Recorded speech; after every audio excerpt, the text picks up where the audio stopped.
Dans un vaste royaume appelé Ardenia, s'étendait un paysage composé de plaines, de forêts et de quelques montagnes lointaines. Le peuple vivait principalement de l'agriculture et du commerce, profitant de cours d'eau qui irriguaient les terres et facilitaient le transport de marchandises. Les hivers étaient parfois rudes et les étés connaissaient de grandes chaleurs, mais la plupart des habitants avaient appris à respecter le rythme de la nature. Au centre de ce royaume se dressait une capitale protégée par des remparts en pierre, construits plusieurs générations auparavant. Cette ville, nommée Kalren, accueillait depuis toujours une population variée. Des marchands y installaient leurs étals pour vendre des tissus, des légumes, des poteries ou du bois sculpté. Des voyageurs se mêlaient aux habitants, apportant des récits de régions lointaines. Le souverain qui régnait sur Ardenia se nommait le roi d'Oriel. On le considérait comme un homme juste, malgré la lourde charge de gouverner. Il avait hérité du trône après la disparition de son père, un roi qui avait connu de nombreuses guerres. Doriel s'efforçait de maintenir la paix et veillait à entretenir une solide diplomatie avec les contrées voisines. Il encourageait également l'éducation. Il avait fait construire plusieurs écoles dans la capitale, ainsi que de petites bibliothèques où l'on conservait des livres sur l'histoire, la médecine et les savoirs pratiques. La vie dans Ardenia n'était pas toujours facile, surtout dans les villages reculés. Les récoltes pouvaient varier selon la météo, et des groupes de brigands apparaissaient parfois dans les zones les moins surveillées. Toutefois, le calme régnait sur la plupart des terres, et les grands conflits appartenaient au passé. Le peuple gardait alors en mémoire l'idée que le pays devait rester uni et avancer dans une même direction. C'est dans un hameau isolé que naquit le personnage principal de cette histoire, un garçon nommé Ismaël. Ses parents, de simples cultivateurs, vivaient dans une petite maison de bois entourée d'un potager et de quelques arbres fruitiers. Le paysage alentour comprenait des champs vallonnés, traversés par un modeste ruisseau. Ismaël grandit dans ce décor simple, découvrant dès l'enfance la valeur de l'entraide et du travail. Pendant ses premières années, il ne quitta guère son hameau, se consacrant à la cueillette, à la garde des chèvres et à l'entretien des terrains cultivés. Il observait parfois le vol d'un grand oiseau posé sur un arbre, ou la course d'un lièvre dans les fourrés. Lors des soirées, la famille se retrouvait dans une pièce unique, près d'un foyer, et parlait à voix basse de la journée écoulée. À l'âge de 10 ou 11 ans, Ismaël développa une curiosité pour tout ce qui dépassait les limites de son village. Il entendait parler de la capitale, Kalren, où se dressaient des bâtiments de pierre, des tours, une grande place de marché et des remparts. Il entendait aussi parler des foires organisées, à chaque saison, dans les gros bourgs des alentours. Il rêvait de ces rencontres colorées, de ces rumeurs de musiciens et de danseurs, de ces rassemblements variés. Les années passèrent et Ismaël approcha de l'adolescence. Son père, tout en étant fier de son fils, espérait que ce dernier reprendrait la ferme. La mère, plus indulgente, pressentait déjà qu'il était fait pour autre chose, même si elle ne le disait pas à voix haute. Le jeune homme cherchait donc, petit à petit, des moyens de découvrir l'extérieur. Il saisit une première occasion lorsqu'un marchand ambulant passa par le hameau pour vendre des objets du quotidien, comme du sel, des bougies et quelques outils de fer. Ce marchand repartait ensuite vers un bourg situé à plusieurs lieues au nord, où un marché plus grand se tenait tous les mois. Ismaël proposa son aide pour transporter les caisses et prit ainsi la route avec lui. Ce fut sa première expérience du monde hors de son hameau. Il découvrit alors les petits villages alentours et sentit grandir son envie de parcourir plus de contrées. Il comprit que chaque lieu possédait ses particularités, ses coutumes, sa manière de saluer, de cuisiner ou de chanter. Il vit des rivières plus larges, des forêts plus denses, des champs qui s'étendaient plus loin que ceux de son enfance. De retour chez lui, il chercha à en apprendre davantage sur la géographie d'Ardenia. Il interrogea les voyageurs qui passaient, se renseigna sur les routes, les distances, les risques éventuels. Son village vivait surtout de la terre, mais il sentait que le royaume était bien plus vaste, peuplé d'hommes et de femmes engagés dans des métiers différents. Quand il atteignit l'âge de 15 ans, la situation familiale le poussa à prendre une décision. Son père, affaibli par plusieurs saisons difficiles, se blessait facilement et ne pouvait plus assurer toutes les tâches. La récolte de l'année avait été médiocre et le foyer peinait à subvenir à tous ses besoins. Ismaël choisit donc de tenter sa chance plus loin, espérant envoyer de l'argent à sa famille. Il expliqua sa démarche à ses parents. Le père, d'abord réticent, comprit peu à peu que son fils ne resterait pas éternellement attaché à ce lopin de terre. Ismaël partit donc un matin en direction du bourg le plus proche. Il y trouva un emploi saisonnier, transportant des sacs de farine et de céréales. Il gagna ainsi ses premiers revenus, modestes, mais suffisants pour se nourrir et envoyer une petite somme à ses parents. Il vécut plusieurs mois dans ce bourg, logeant dans une grange. Il découvrit la vie urbaine, même si cet endroit n'était pas très grand. Pendant ses rares temps libres, il se rendait sur la place pour observer les gens. Des artisans, des mendiants, des boutiquiers, des familles plus aisées. Il sentit en lui un mélange d'émerveillement et de tristesse, car il voyait la pauvreté de certains et la prospérité d'autres. Il constata aussi la force de la solidarité, quand les paysans s'entraidaient pour décharger des chariots ou quand des inconnus se soutenaient pour régler un problème. Au terme de plusieurs mois, le besoin de voir plus loin le saisit à nouveau. Les quelques pièces qu'il avait mises de côté lui permirent d'acheter un peu d'équipement, de meilleures chaussures, un sac en toile plus robuste, ainsi qu'un manteau contre la pluie. Il décida alors de poursuivre sa route en direction de la capitale, persuadé qu'il y trouverait des possibilités infinies. Calren, la cité fortifiée, l'accueillit à la fin du printemps. Les alentours de la ville lui firent de fortes impressions. Il remarqua d'abord les murailles et les tours de guet, puis la multitude de personnes circulant devant la porte principale.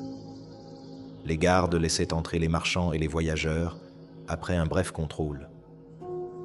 Ismaël se joignit à la file d'attente et pénétra ainsi dans un monde qui lui parut totalement nouveau. L'intérieur de la cité l'émerveilla davantage. Il découvrit des rues pavées, des façades de pierre ou de bois, des enseignes suspendues qui signalaient des tavernes, des boulangeries, des boutiques de toutes sortes. Il repéra un grand marché central, où se mélangeaient les senteurs de fruits, d'épices, de viande grillée ou de gâteaux. Il y avait des hommes et des femmes aux vêtements de couleurs variées, parfois très raffinés, parfois très humbles. Au milieu de cette foule, Ismaël se sentait minuscule, mais son enthousiasme l'emportait. Il trouva une auberge bon marché dans un quartier à l'écart du centre, près d'un atelier de tissage. Il loua une simple couchette, partagée avec d'autres jeunes gens venus chercher du travail ou tenter leur chance dans la capitale. Les jours suivants, il erra à la recherche d'opportunités. Il proposa ses services pour des tâches de manutention, de livraison, de messagerie à travers la ville. Peu à peu, il gagna la confiance de certaines personnes. Des commerçants le prenaient comme aide pour porter des caisses, des cuisiniers le recrutaient pour chercher des provisions, et un tisserand l'utilisait parfois pour livrer des étoffes. Il commença à économiser petit à petit, espérant se construire une vie plus stable. Ses pas le conduisirent aussi vers des endroits qu'il ne connaissait pas, comme la bibliothèque publique fondée par le roi d'Oriel, où l'on pouvait consulter des manuscrits et des livres. Il ne savait pas très bien lire, mais il parvenait à déchiffrer quelques mots. Il resta souvent devant les rayonnages, se demandant ce que renfermaient en ses écrits. Un matin, sur la place centrale, il remarqua un attroupement devant le palais royal. Il comprit que le roi d'Oriel sortait parfois saluer la population ou écouter les doléances. Ismaël aperçut au loin la silhouette du souverain, entouré de chevaliers plus distingués. Il ressentit un mélange de fascination et de distance, se disant que le roi ne saurait jamais qu'un simple paysan comme lui existait. Le jeune homme continua à travailler de façon ponctuelle. progressant dans sa capacité à s'exprimer, à négocier son salaire, à comprendre les règles de la ville. Il apprit à éviter certains recoins malfamés et à se méfier de gens peu scrupuleux qui cherchaient à le tromper. Il se lia aussi d'amitié avec d'autres jeunes travailleurs qui, comme lui, avaient quitté leur village dans l'espoir d'une meilleure vie. L'atmosphère de la capitale lui permit de découvrir plus en profondeur la variété du monde. Il croisa des artistes qui chantaient ou jonglaient dans la rue, des conteurs qui racontèrent des histoires de batailles anciennes ou de voyages improbables. Il commença à sentir en lui une aspiration plus forte. Il voulait apprendre, comprendre et élargir son horizon, pas seulement gagner de l'argent. En discutant, il entendit parler d'une école modeste, ouverte aux gens de conditions moyennes, où l'on enseignait la lecture, l'écriture et quelques notions de calcul. Il hésita, car il ne pouvait se permettre de perdre ses revenus. Après un moment de réflexion, il choisit de continuer à travailler, mais le soir, il alla s'asseoir près de cet établissement. Par la porte ouverte, il écoutait discrètement les leçons données aux élèves plus jeunes. Il s'habitua à capter des bribes de lecture, des explications sur les lettres et les sons. Il essaya de reproduire les exercices, parfois sur de vieux bouts de parchemin qu'il récupérait. Au bout de quelques mois, il parvint à déchiffrer plus facilement les mots et devint capable de lire de petites phrases. Cette lente conquête d'une compétence nouvelle éveilla son esprit à d'autres sujets, l'histoire de son pays, la géographie, la logique simple. À cette époque, la politique du royaume connaissait des changements. Le roi d'Oriel devait faire face à des disputes territoriales dans la région sud, où un seigneur local contestait certains impôts. Les rumeurs parlaient d'une potentielle confrontation. La capitale se préparait, pour la première fois depuis plusieurs années, à l'éventualité d'une tension plus grave. Ismaël, pris dans sa quête personnelle, ne pensait pas trop à ses affaires de nobles et de seigneurie, jusqu'au jour où la demande de jeunes engagés se fit plus pressante. Des annonces circulaient, recherchant des apprentis soldats, des porteurs de matériel militaire ou des auxiliaires pour l'intendance. L'armée restait modeste, car le roi privilégiait la paix, mais la nécessité d'assurer la défense ne pouvait être ignorée. Le jeune homme, désireux de stabiliser sa situation, envisagea de répondre à ces appels. Il savait manier des objets lourds, il possédait une certaine endurance. Il se présenta donc dans la cour d'un bâtiment officiel où l'on examinait les candidats pour des missions d'auxiliaire. Il ne s'attendait pas à devenir un vrai soldat, mais espérait simplement obtenir un emploi rémunéré et plus régulier, quitte à se tenir prêt si le roi l'exigeait. Les supérieurs militaires examinèrent sa carrure, remarquèrent son regard éveillé et le prirent pour un test. Il ne s'agissait pas de le former au combat directement, mais de le mettre au service de la logistique. Il devait transporter des caisses de vivres, dresser des tentes, participer à l'approvisionnement des postes de garde. Il fut jugé apte et reçut une tunique portée par les auxiliaires. C'est ainsi que la vie d'Ismaël changea à nouveau. Il quitta son auberge pour dormir dans des baraquements aux abords de la capitale, partageant le quotidien de nombreux jeunes engagés. Tous ne rêvaient pas de gloire. Beaucoup cherchaient seulement de quoi nourrir leur famille.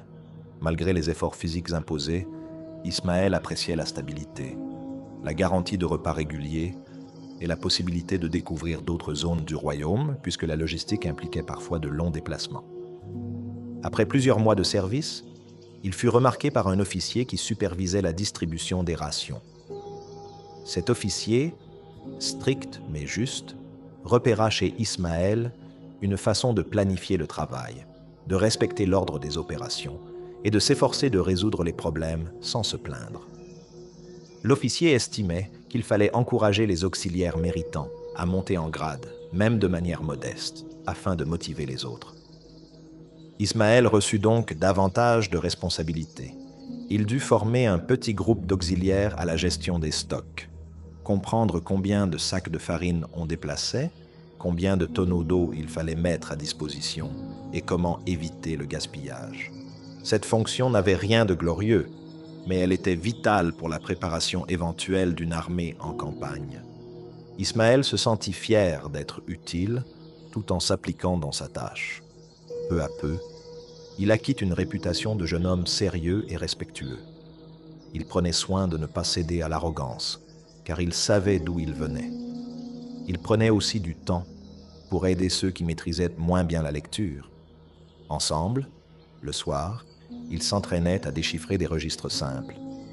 Pendant ce temps, dans les régions du Sud, les tensions persistaient. Le seigneur local contestataire refusait de reconnaître la pleine autorité du roi d'Oriel et menaçait de lever une petite armée. Des réunions stratégiques se tenaient dans la capitale, et le souverain envisageait d'envoyer des médiateurs, car il détestait l'idée d'une guerre entre sujets d'un même royaume. Ismaël, observant cela de loin, remarquait comment les rumeurs se propageaient. Certains craignaient un affrontement rapide. D'autres soutenaient ouvertement le roi ou au contraire le seigneur rebelle. Le jeune auxiliaire continuait à accomplir ses tâches sans trop se mêler de politique, espérant que la diplomatie suffirait à calmer la situation. Puis vint l'annonce inattendue. Le roi d'Oriel, voulant éviter un affrontement fratricide, convoqua un contingent de soldats et d'auxiliaires pour partir vers le sud et établir un camp de négociation. Il espérait obtenir un accord avant que les épées ne s'entrechoquent. Dans ce convoi, on comptait plusieurs convois de matériel. Ismaël et son petit groupe reçurent l'ordre de suivre ce déploiement afin de gérer la logistique sur place. Le voyage vers le sud commença à la fin de l'été. Les troupes progressaient en file, emportant vivres, équipements, chevaux et armes, sans savoir s'ils auraient à combattre ou à s'arrêter pour des pourparlers. Ismaël découvrit alors de nouveaux panoramas, des champs plus vastes, des villages plus denses, un climat légèrement différent, plus sec. Au bout de plusieurs jours, le convoi s'installa près d'une rivière, non loin de la frontière symbolique séparant les terres loyales au roi de celles contrôlées par le seigneur rebelle.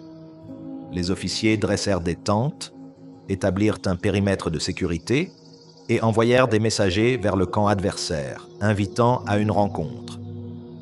Ismaël s'occupa de décharger et de répartir les rations, s'assurer que chaque unité avait ce qu'il fallait. Il sentait une tension dans l'air. Les soldats étaient nerveux, car ils ignoraient si la négociation aboutirait ou si un combat allait éclater. Le soir, autour des feux, on chuchotait des histoires sur la cruauté du seigneur adverse ou sur la possible intervention de mercenaires. Finalement, des émissaires des deux camps se retrouvèrent sous une tente commune pour discuter. Le roi d'Oriel, qui s'était déplacé en personne, montra un calme remarquable. Il proposa d'alléger certains impôts, d'accorder plus d'autonomie au seigneur, à condition que celui-ci reste loyal au royaume. Pendant des heures, les échanges furent vifs, la tension palpable. Ismaël, resté en retrait, entendait parfois les éclats de voix à travers la toile de la tente. Il sentait en lui une prière muette. Il espérait de tout cœur que la paix serait préservée. Il ne voulait pas voir son pays sombrer dans une guerre intestine. Au bout de plusieurs jours, un accord provisoire fut signé. Les impôts sur certaines récoltes seraient révisés et le seigneur rebelle cesserait de prétendre qu'il pouvait agir en souverain indépendant. Les troupes du roi, soulagées, commencèrent à replier le camp pour rentrer peu à peu vers la capitale. Pendant la route du retour, Ismaël ressentit une profonde satisfaction. Il comprit qu'il était possible, même en situation de crise, de dialoguer et de trouver un compromis. Il décida de garder ce moment en mémoire comme un exemple fort. Il y a toujours moyen d'éviter un bain de sang si l'on accepte de respecter l'autre et de chercher un terrain d'entente. De retour à Calren, il se vit proposer un poste plus stable auprès de l'officier qui gérait la logistique globale. Cette nouvelle place lui permettrait d'aider à planifier la distribution des ressources, non seulement dans la capitale, mais aussi dans les garnisons voisines. Cela signifiait plus de responsabilités et une plus grande proximité avec ceux qui prenaient des décisions au palais. Ismaël accepta, s'installa dans un logement un peu plus confortable et poursuivit son apprentissage de la lecture et de l'écriture. Il passait désormais plusieurs heures chaque semaine à étudier des registres, à dresser des tableaux simples pour prévoir combien de vivres il fallait acheminer dans chaque entrepôt. Il commença à comprendre l'importance de la préparation et de la gestion dans le maintien de la paix. Une armée bien approvisionnée n'était pas obligée de piller, et une population bien nourrie ne se révoltait pas sans raison. Sa réputation de jeune homme consciencieux se renforça. Certains conseillers du roi repérèrent son sérieux. L'un d'eux, un intendant nommé Loric, l'invita parfois à rejoindre de petites réunions où l'on organisait la logistique pour la ville. Ismaël apprit beaucoup en écoutant. Il voyait comment on discutait des stocks de céréales, de l'état des routes, des réparations à faire sur les ponts. Il gardait aussi, dans un coin de son esprit, l'envie de découvrir plus avant le royaume. Il lui semblait que rester dans la capitale ne suffisait pas. Il souhaitait rencontrer les gens de la campagne, voir comment vivaient les pêcheurs près des fleuves, comprendre la situation des forestiers qui habitaient dans les zones boisées. Le sort voulut qu'il obtienne cette occasion lorsqu'un convoi de diplomates se prépara à partir en direction des contrées orientales, près d'une région montagneuse. Ismaël, grâce à sa réputation en logistique, fut intégré au groupe pour veiller à la bonne organisation des ressources pendant la mission. Il quitta donc à nouveau Calren, chargé de registres, de papiers officiels et de plusieurs coffres de provisions. Il traversa des plaines, où l'on cultivait des céréales, rencontra des paysans qui l'accueillirent avec chaleur et grimpa peu à peu vers des plateaux plus élevés. Dans ces zones plus rudes, il découvrit de petits villages construits en pierre, adaptés au froid. Les habitants vivaient parfois de l'élevage, récoltaient du bois ou extrayaient du minerai. Au bout de la route, il rejoignit la délégation diplomatique qui devait négocier un traité commercial avec une ville indépendante, installée dans une vallée presque fermée. Cette ville, nommée Termon, n'appartenait pas directement à Ardenia, mais entretenait des échanges depuis longtemps. Les montagnes entouraient la vallée, limitant la surface cultivable, ce qui poussait les habitants de Termon à commercer avec l'extérieur pour se procurer des denrées qu'ils ne pouvaient pas produire eux-mêmes. Ismaël participa à la mise en place du camp diplomatique, répartit les tentes, organisa la nourriture. Il nota la façon dont la délégation cherchait à comprendre la culture locale, écouta les habitants de Termon raconter leurs difficultés. Le manque de terres arables, la rareté de l'eau, le coût élevé du transport sur les sentiers escarpés. Il remarqua aussi le respect mutuel qui naissait lorsque chacun expliquait ses contraintes. Les diplomates d'Ardenia tentèrent de proposer des conditions avantageuses tout en respectant l'indépendance des gens de Termon. Ismaël comprit une leçon. Même un puissant royaume gagnait à traiter avec modestie un petit État, car chacun détenait quelque chose que l'autre n'avait pas.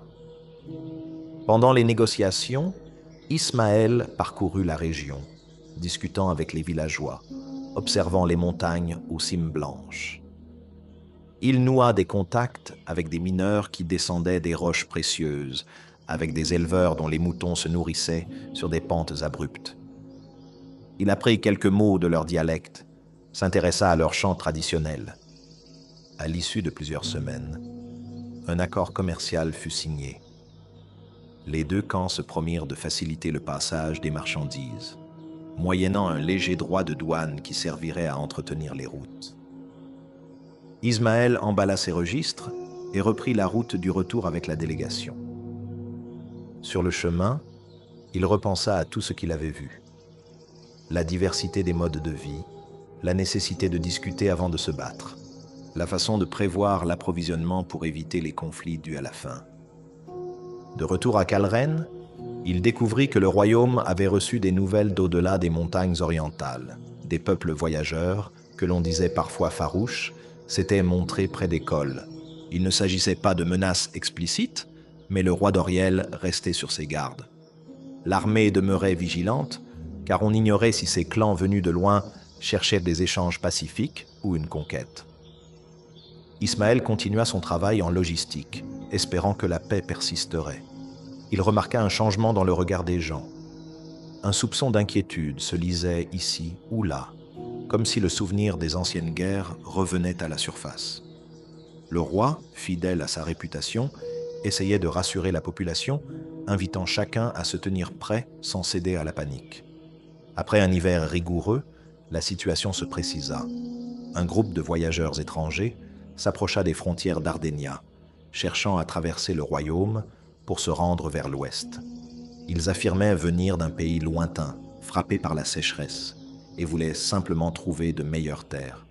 Le roi hésita. Il pouvait leur accorder un passage, mais redoutait que cette migration devienne un motif de tension avec d'autres contrées. Il demanda conseil à ses proches. Certains recommandaient la fermeté et la fermeture des frontières, par peur d'un envahissement. D'autres militaient pour l'accueil et l'hospitalité, soutenant que ces gens souffraient de difficultés réelles. Doriel chercha alors un compromis, autoriser un passage surveillé, en évitant les régions les plus sensibles. Ismaël, remarqué pour ses qualités, fut inclus dans un groupe chargé d'observer et de faciliter ce transit, afin de veiller à ce que l'arrivée des voyageurs ne perturbe pas le royaume. Il partit à nouveau en expédition, cette fois dans un rôle un peu plus délicat. Il devait aider à organiser le cheminement de ces étrangers, discuter avec leur chef, s'assurer qu'ils respectaient les lois d'Ardenya. Il s'aventura donc encore plus loin dans la partie orientale, suivi d'un petit détachement de soldats, et finit par rencontrer ces familles qui avançaient avec leurs chariots et leurs biens. Il vit des femmes, des enfants, des vieillards fatigués, et des hommes sur le qui-vive, craignant d'être chassés. Ismaël s'appliqua à garder un ton calme, même si lui et les siens devaient rester prudents. Les échanges se firent souvent par gestes, puis grâce à des interprètes qui connaissaient quelques mots de la langue de ces migrants. Il fallut négocier leur itinéraire pour qu'ils ne traversent pas les terrains sacrés ou certains champs cultivés. Les soldats d'Ardenya conservaient un œil attentif, redoutant la moindre agitation. Mais Ismaël encourageait chacun à demeurer patient et conciliant. Au bout de plusieurs semaines, l'essentiel du groupe put traverser, acheter quelques vivres et poursuivre sa route sans causer de conflit majeur. Ismaël accompagna leur progression jusqu'à la frontière occidentale du royaume, puis fit ses adieux, soulagé que la confrontation ait pu être évitée. Il sentit une fierté intérieure. La paix n'était pas une faiblesse, mais le résultat d'un effort constant pour gérer les peurs de part et d'autre. De retour à la capitale, il apprit que le roi Doriel avait pris connaissance de son rôle. On rapportait qu'Ismaël s'était comporté avec sang-froid et empathie, permettant de prévenir des incidents. Le souverain appréciait la fidélité de ce jeune logisticien, qui montrait qu'il existait toujours une solution pour éviter les extrêmes. Dans les mois qui suivirent, Ismaël reçut une proposition singulière, un poste plus élevé, lui permettant de coordonner, depuis Calren, les flux de ressources vers toutes les régions frontalières. Il se retrouverait alors dans une position de conseiller logistique, travaillant en lien direct avec le conseil du roi. Pour un fils de petit cultivateur, c'était une progression inattendue, presque spectaculaire. Il accepta, réalisant que sa vie prenait un tournant définitif. Il s'installa dans un quartier plus proche du palais, géra des archives, supervisa des convois. Il passa des heures à classer des documents, à lire des rapports sur la situation de chaque province, à planifier les moyens d'assurer la sécurité alimentaire et matérielle. Durant cette période, il noua des contacts avec des responsables religieux, des lettrés, des voyageurs savants. Il s'enrichit de leurs connaissances, s'initia à certaines réflexions philosophiques sur la façon de diriger sa propre existence dans un univers instable. Il observe que nombre de ses penseurs suggéraient de chercher l'équilibre intérieur, de ne pas se laisser emporter par les désirs de gloire ou de domination, de faire de la raison et de la bienveillance des bases solides pour toute décision. Au fil du temps, il acquit une forme de sérénité. Il comprit que le pouvoir, même modeste, devait s'exercer avec retenue. Il cherchait à résoudre les problèmes de distribution de biens et d'accueil des populations en restant toujours attentif à la réalité du terrain. Il voyageait parfois pour vérifier lui-même l'état des stocks, des greniers, des routes endommagées par les crues ou les orages. Le royaume, de son côté, connaissait une période plus calme. Les voisins immédiats se montraient pacifiques et l'économie se stabilisait. Le roi Doriel, prenant de l'âge, laissait une partie de ses responsabilités à un conseil élargi. Ismaël, devenu un rouage important, notait que la prospérité d'Ardenia dépendait non seulement des récoltes, mais aussi de la manière dont chacun faisait preuve de solidarité. Les années passèrent, et Ismaël, désormais adulte, se retrouva devant un choix. Rester dans l'administration de la capitale ou retourner sur le terrain pour répondre à un nouvel appel. Certains murmuraient qu'au nord, une série de disputes terriennes éclatait dans une zone boisée entre des bûcherons et des chasseurs, menaçant l'ordre local. Le roi souhaitait y envoyer des hommes capables de calmer le jeu. Ismaël se porta volontaire pour y aller, persuadé que sa connaissance de la médiation et de l'organisation pourrait servir. Il quitta alors son poste confortable, demanda à un second de le remplacer et prit la route en direction des forêts du nord, là où le climat était plus humide et où l'on croisait des créatures sauvages plus nombreuses. Dans cette région, il rencontra des bûcherons qui exploitaient le bois de manière intensive pour le commerce et des chasseurs qui se plaignaient de la raréfaction du gibier en raison de la déforestation. Les tensions montaient. Il y avait parfois des altercations et la petite garnison locale n'arrivait pas à faire régner l'ordre sans brutalité. Ismaël organisa donc des réunions entre les deux groupes, encourageant chacun à écouter les besoins de l'autre. Il expliqua comment on pouvait instaurer une limite claire à la coupe du bois pour préserver des zones de chasse et des habitats naturels, tout en maintenant un certain volume d'exploitation. Il proposa aussi de développer la plantation de jeunes arbres, afin d'assurer le renouvellement de la forêt. Ce travail demanda de la patience, car chacun campait sur ses positions. Ismaël adopta un ton conciliant, rappelant l'importance de la nature pour tout le monde.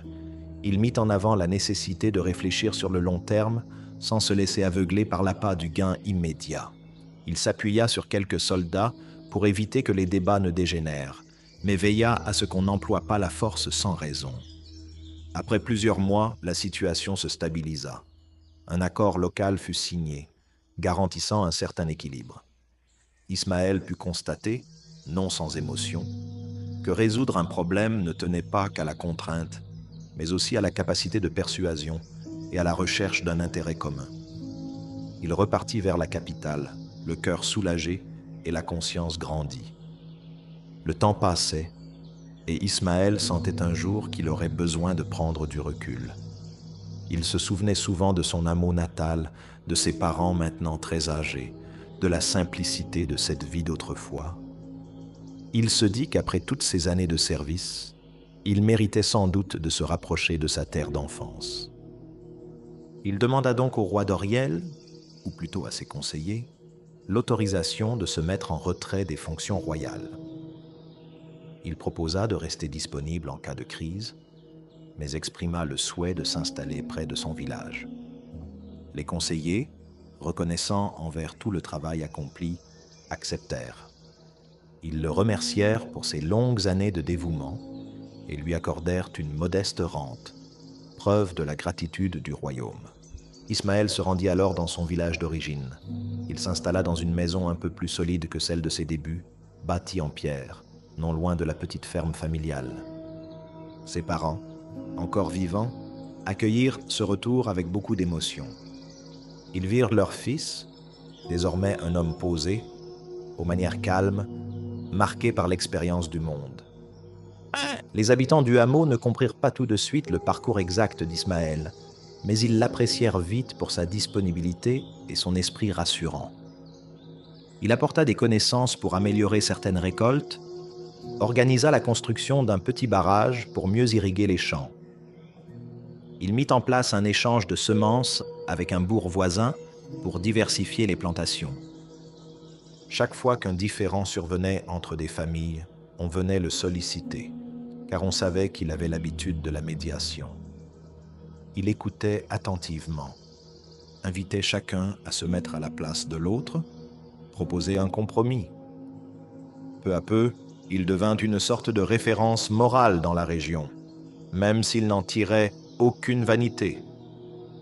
Il n'oubliait pas les principes découverts au contact de divers érudits. On ne contrôle pas tout, il faut donc apprendre à accepter certains événements qui nous dépassent. On peut toutefois agir sur sa propre conduite, en choisissant la patience et la clarté de l'esprit.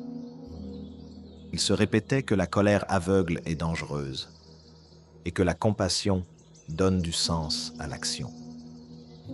Les années continuèrent de passer. Ismaël vécut désormais dans la quiétude relative de ce village, s'occupant de son potager, recevant parfois des visiteurs venus de la capitale qui se souvenaient de ses services passés. Il accueillait aussi les marchands ambulants avec sympathie, curieux d'entendre leurs récits sur l'état du royaume. Il devint un homme plus âgé, aux cheveux marqués par le temps, et garda une forme de sérénité. Il voyait dans son existence une traversée mouvementée qui l'avait conduit de la pauvreté de l'enfance aux responsabilités royales, puis à un retour aux sources. Il comprit que ce parcours témoignait de la richesse de la vie. Une matinée de printemps, alors qu'il avait passé la nuit à réfléchir, il se sentit fatigué. Il sortit devant sa maison et observa la couleur du ciel. Il ferma les yeux quelques instants, se rappelant divers épisodes marquants. Il revit le hameau de son enfance, la capitale baignée de lumière, les contrées lointaines du sud, les forêts du nord, les montagnes de l'est et la traversée pacifique des familles venues d'ailleurs. Il sentit en lui un apaisement profond. Il rentra doucement chez lui, s'allongea sur un lit simple, tandis que le chant des oiseaux parvenait à sa fenêtre. Ses pensées le guidèrent vers la gratitude pour tout ce qu'il avait vécu, malgré les épreuves et les responsabilités. Il laissa son souffle s'apaiser. À la fin du jour, on le trouva reposant, le visage calme, comme s'il s'était endormi dans un ultime apaisement. Les habitants du village l'entourèrent de respect. On prépara une petite cérémonie à laquelle vinrent quelques personnes de la capitale et des contrées où il avait œuvré. Chacun évoqua la mémoire d'Ismaël, soulignant sa capacité à créer des ponts entre des gens différents et son humilité qui n'avait jamais faibli, même lorsqu'il gérait des missions importantes. Son histoire, transmise par la parole et par quelques écrits, évoqua pendant plusieurs générations l'exemple d'un homme parti de rien, devenu un acteur de la stabilité du royaume, puis retourné à la simplicité. Certains bardes racontèrent cette aventure à travers le pays, insistant sur l'idée qu'il est toujours possible, à son niveau, de favoriser la paix et la compréhension mutuelle.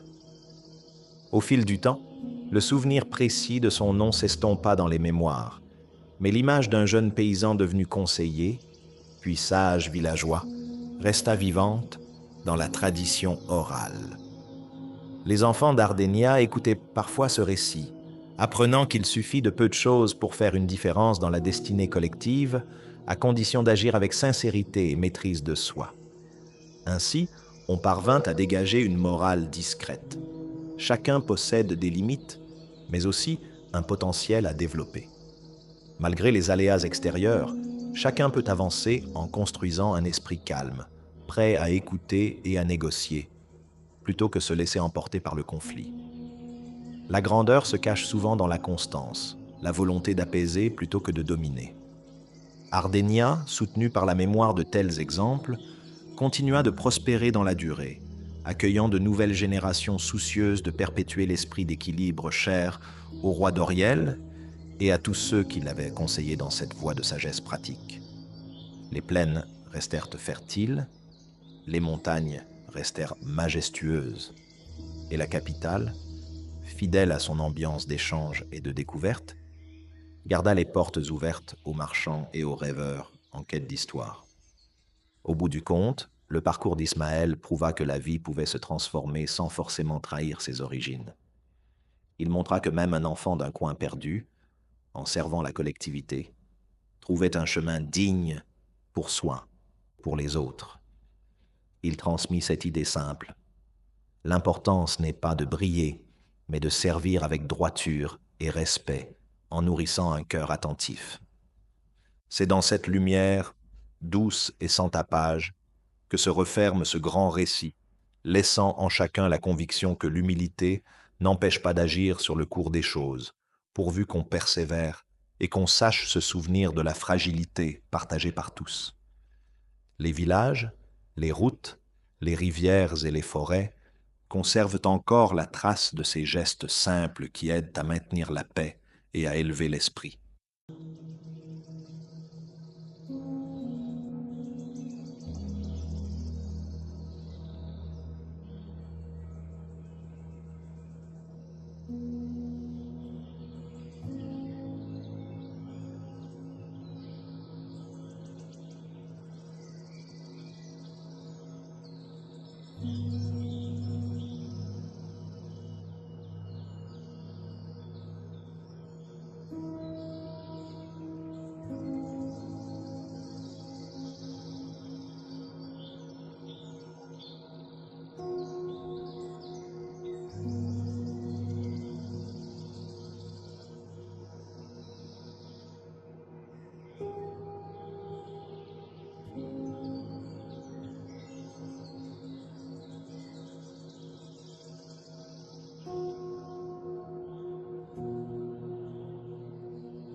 Mm-hmm.